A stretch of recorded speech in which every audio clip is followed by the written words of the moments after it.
The Dallas Cowboys wanted to get tougher during the 2024 NFL Draft. Did they accomplish that goal? All that more in this episode of the Locked On Cowboys podcast.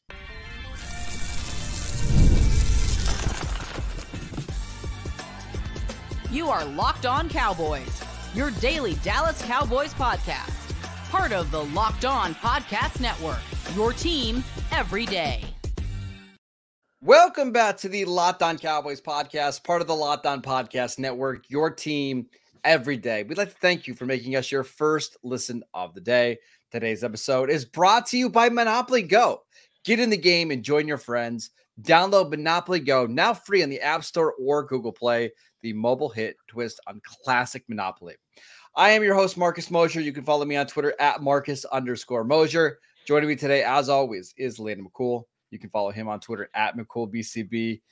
Landon, today we're breaking down the Cowboys draft class. We're going to be talking some overall themes, our favorite picks, and then, of course, why didn't they draft a running back? Just to get things started, how did you feel about this class? Yeah, I mean, I felt like clearly they went into this draft wanting to get tougher, wanting to get more physical on both sides of the ball, the front lines, and some of the other spots, and I think they accomplished that. I think you go into last season, right after having been beaten by San Francisco, you try to get a defensive tackle, you get a kind of two-way tight end in the second round.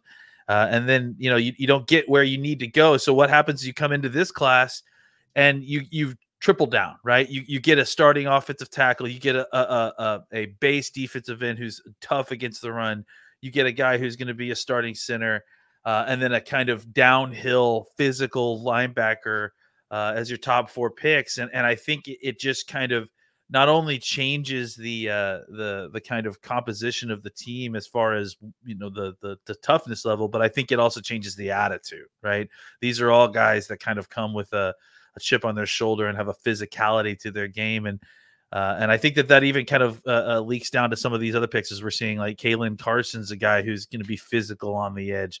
Ryan Florney's a guy that will run through arm tackles, and Nathan Thomas and Justin Rogers are just more big hog mollies of those given offensive lines, right? So to me, the Cowboys, really took it to heart. I think some of the way that they were out physical in a lot of the games in the last, not just year, but 2 years, frankly.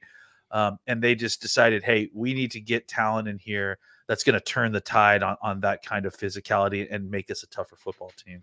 The other thing that I really liked about this Cowboys draft is it was a very strong offensive line class.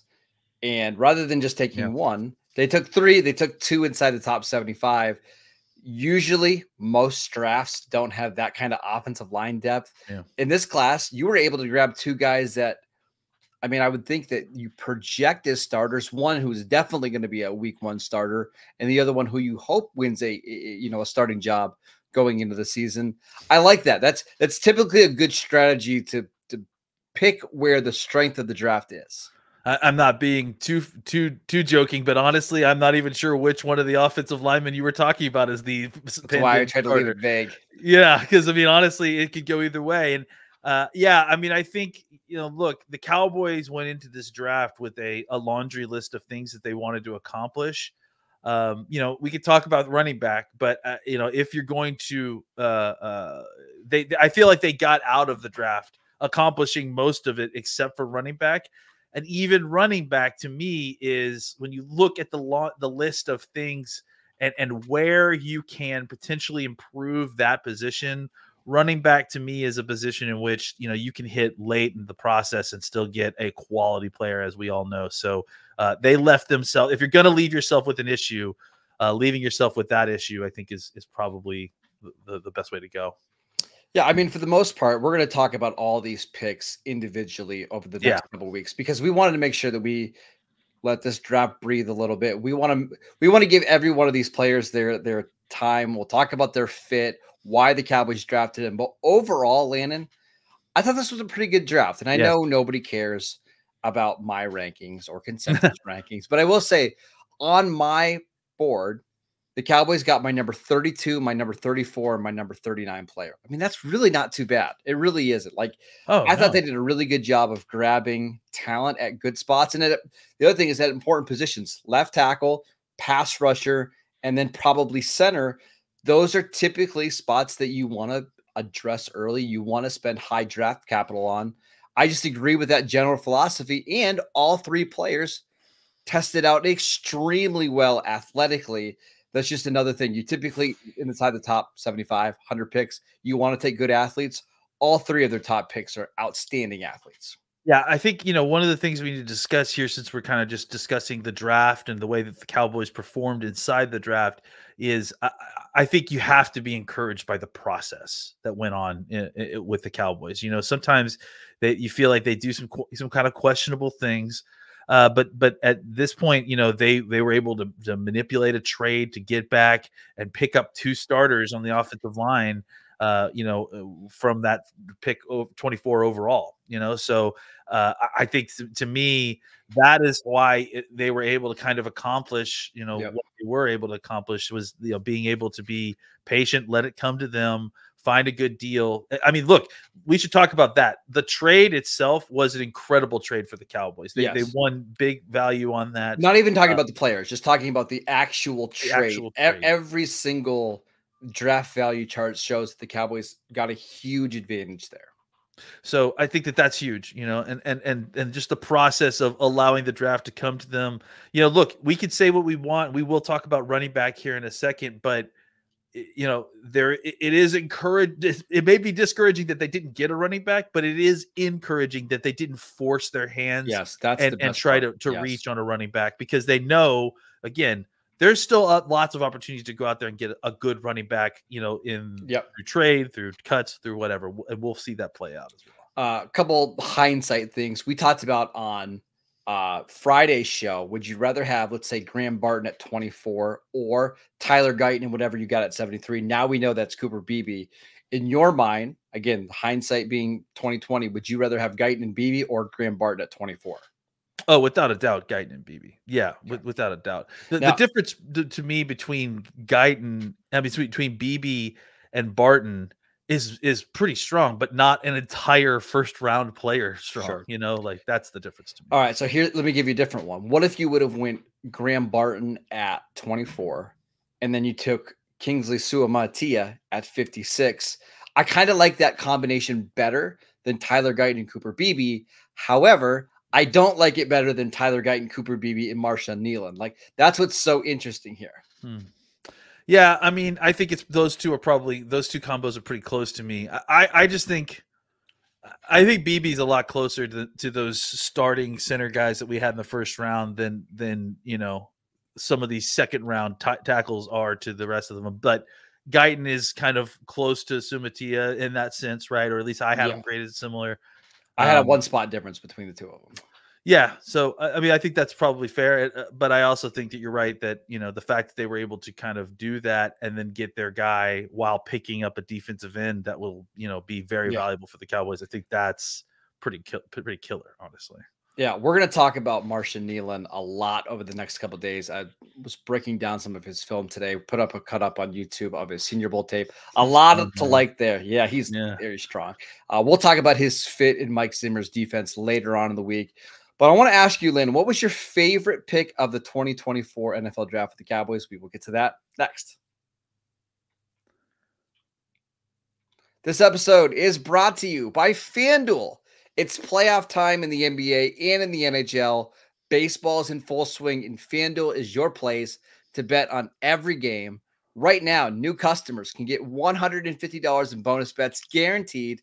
That's $150, win or lose.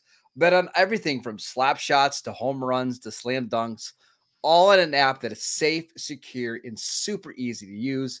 You can even go bet on my Lakers, who are still alive somehow against the Denver Nuggets. I would not bet on them lasting too much longer, but we'll see. So what are you waiting for? Go visit FanDuel.com/LockedOn and make your first bet an automatic win with FanDuel, America's #1 sportsbook.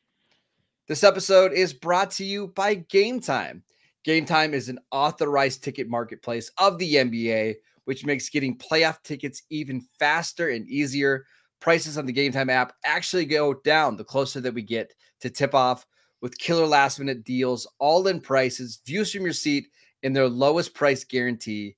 Gametime takes the guesswork out of buying NBA tickets. Save up to 60% off buying tickets, whether it's last minutes for sports, concert, comedy, and theater events near you. Save even more with exclusive in-app deals on select seats ahead of the game or the event. Take the guesswork out of buying NBA tickets with Gametime. Download the Gametime app, create an account, and use promo code LOCKDOWNNFL for $20 off your first purchase. Terms apply. Again, create an account, redeem promo code LOCKDOWNNFL for $20 off. Download Gametime today. Last minute tickets, lowest price guaranteed. Welcome back to the Locked On Cowboys podcast. Are you watching Fox Sports or ESPN on your TV all day? Are you having to turn down the volume because of all that shouting?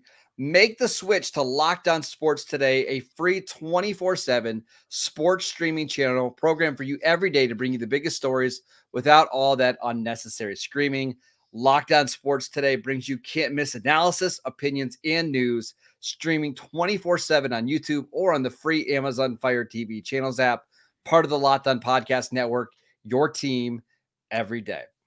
All right, Landon, what was your favorite pick of the Cowboys 2024 NFL draft? I got a feeling we have a similar answer. Yeah, I mean, it's hard for it not to be Cooper Beebe. I mean, I think you talk about the fact that it was all of us holding our breath, right? I mean, I think after the Kneeland pick came out, I think we knew that we still needed a center, right? And the Cowboys clearly felt like they got a blinking light with Kneeland. I mean, for them, he was a first-round player that they were getting at 56. But the sweating it out part was waiting for see exactly what you could get still at the center position.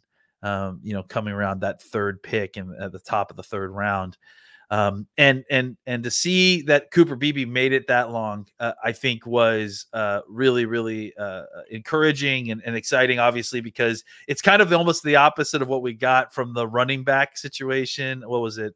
Or was it wide receiver? I think it was wide receiver a couple of years ago, right? Where you were waiting it out and then you just see all these names coming off and then suddenly but to get Cooper Beebe, and again, we'll talk about the player.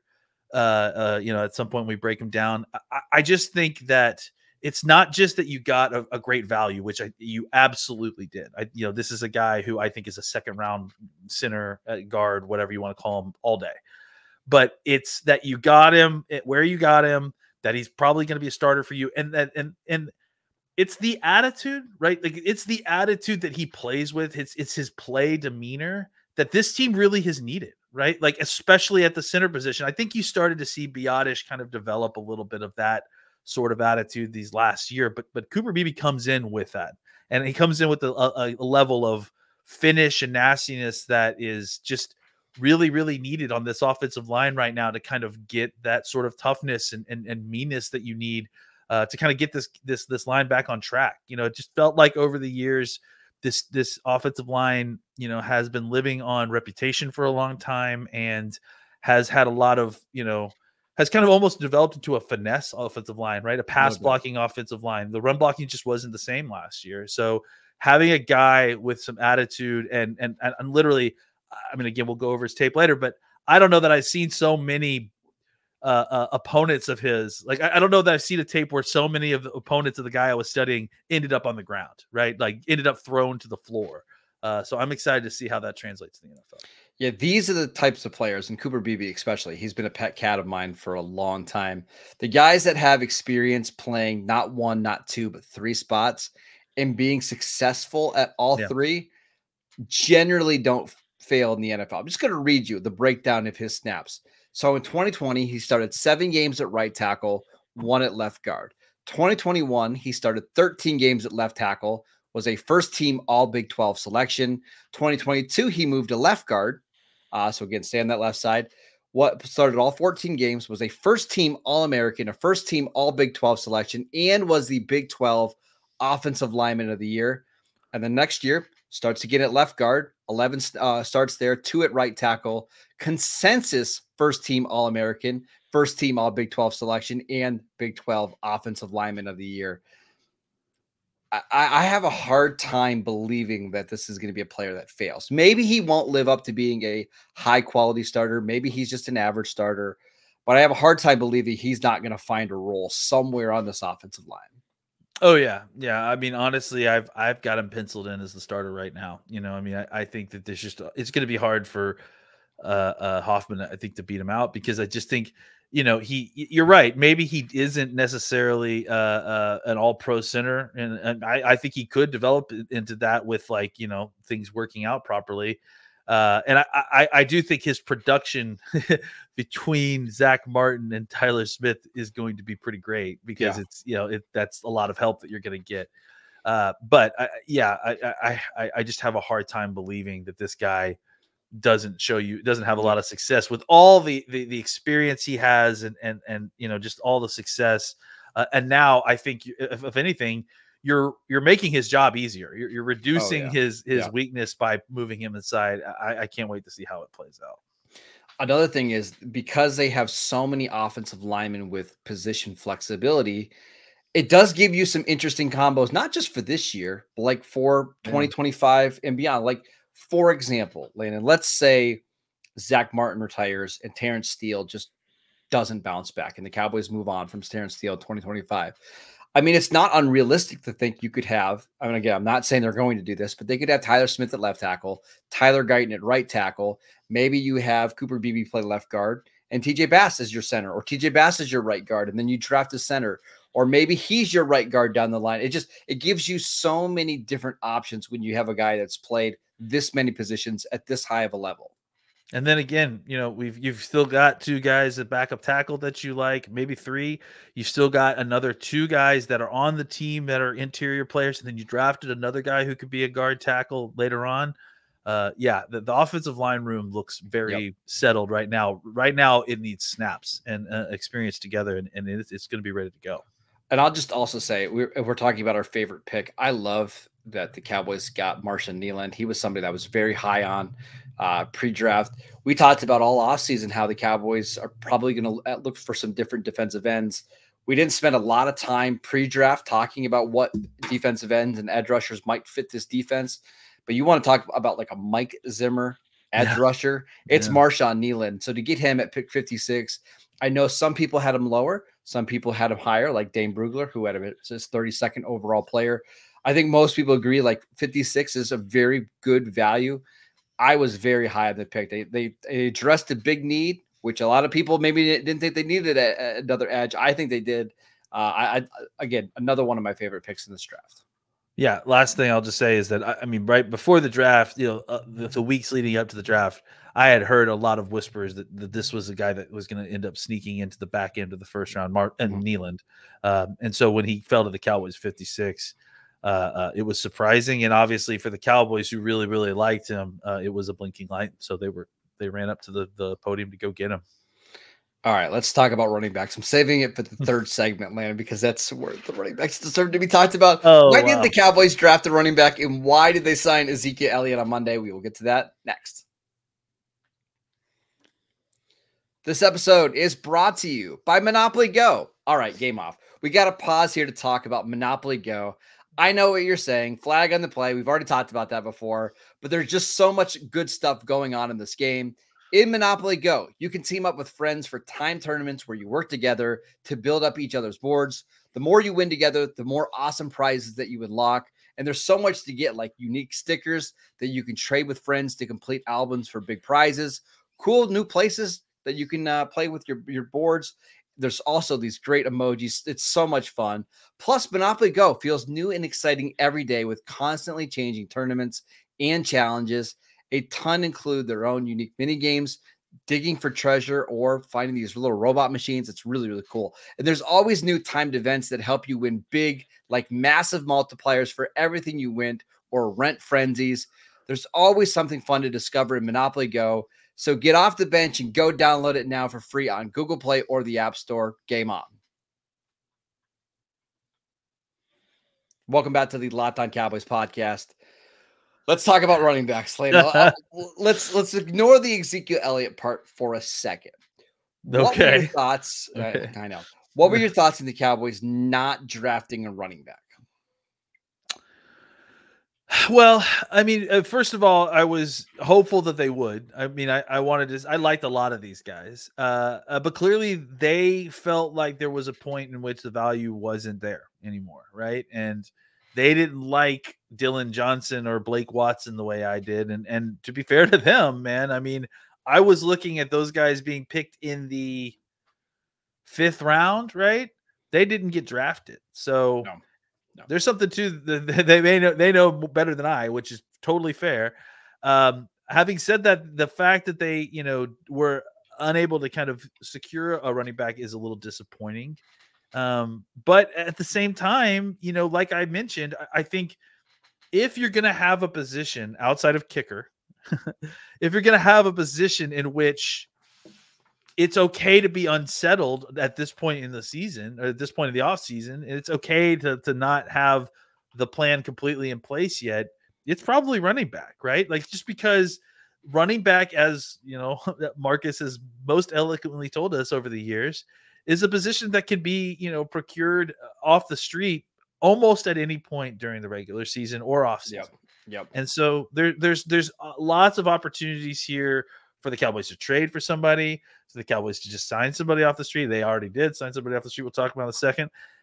And or potentially just wait until some more cuts happen. And picking up somebody that may be cut off another team as well. I think that the issue you have here is that, and I think it was actually summed up pretty nicely by is it Mitch LaPointe? I think it was who's like the Cowboys director of scouting that came in and was interviewed during the draft show. I think the issue is that you're missing the juice, like we've been talking about, right? Like that was a point that it's the juice is harder to get at running back, right, than just getting a running back. So I think the Cowboys do need to kind of be a little bit careful here that they're not just loading up on Zeke type backs, right? The kind of like bigger body guys. Sure. They definitely have that body type now that, especially they have Zeke, they have that body type down pat. What they still need to acquire is the juice, right? Yep. Is the guy that can be the kind of dynamic player in the backfield. So here's my general thoughts is I understand the criticism of the Cowboys not drafting a running back, but I like to go pick by pick, and you kind of tell me where the Cowboys made a mistake. Let's do this. Yeah. So obviously in round 1, there was no running back that you were going to select there. Okay. Round 2 at pick 56, that is where we saw Jonathan Brooks was already off the board. The best running back available was Trey Benson. So if you wanted to take Trey Benson over Marshawn Kneeland, I understand, but at least it sounds like, on the consensus board, there was a pretty big gap between those two players. Yeah. I just know personally I had Kneeland quite a bit higher, but I understand like if that's the spot you wanted to take a running back, I get it. If you go down to pick 73, by that point, Trey Benson's off the board, and your best available running back at that point is probably, what was it, Marshawn Lloyd or Lloyd, I think went next, right? The next pick after that. Yeah, so. Lloyd went next, but I think you had your choice of any of the running backs not named Jonathan Brooks or Trey Benson. Was there a running back in that range? You could have taken Blake Corum, but would you, at least in hindsight, would you have rather had Cooper Beebe or Blake Corum at 73? Oh, Cooper Beebe every time. Yeah, I would agree with you. Now, if there is one spot that I think the Cowboys could have drafted a running back, and that would have made more sense, it would have been that pick 87, their 3rd round pick. That's when they took the linebacker from Notre Dame. The next running backs off the board were Marshawn Lloyd. Then we had a big gap because then it was Jalen Wright, Bill Shipley, Ray Davis, Isaac Guerendo, Braylon Allen. You can talk me into drafting a running back there, but apparently the Cowboys felt like there was no way that they were going to get a quality linebacker in the 5th round. We can figure out the running back position easier than we can figure out linebacker in free agency. I'll also just point out, if you go and listen to the secret audio of the calls, they actually have started including a little bit more into these edits a little bit. And actually in that one, they had a little, just a second, just a moment of the kind of discussion that was going on in the draft room before they made the pick.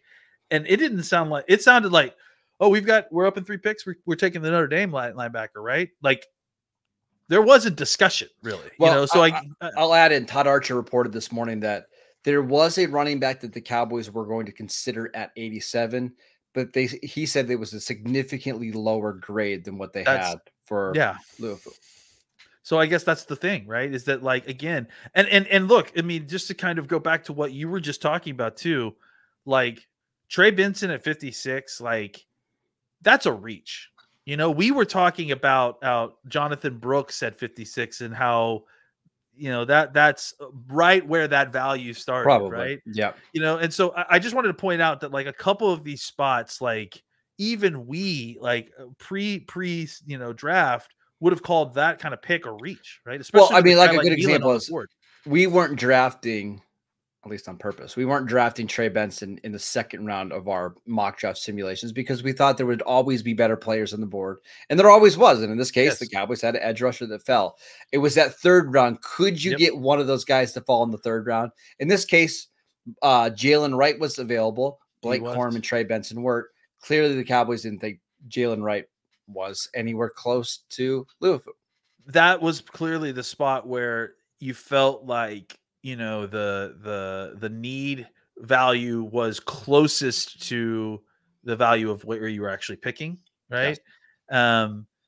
But even then, like it still wasn't enough to like really alter the conversation that the Cowboys were having over that pick. So I think that's ultimately what we're seeing is that the reason that the Cowboys didn't pick a running back is because there wasn't necessarily a running back that was valued enough at the picks that they had in the windows they had for them to pull the trigger.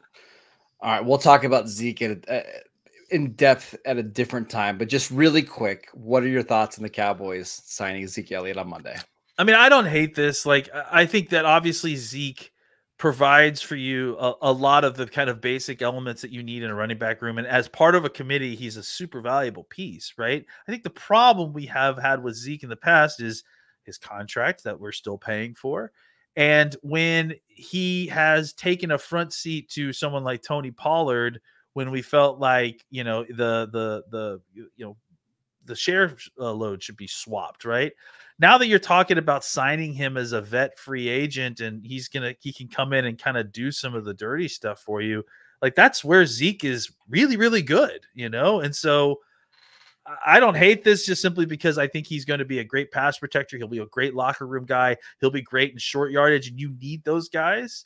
But obviously we also still need to see how they plan on using him. Is Jerry's, friendship with Zeke going to bleed into his touches?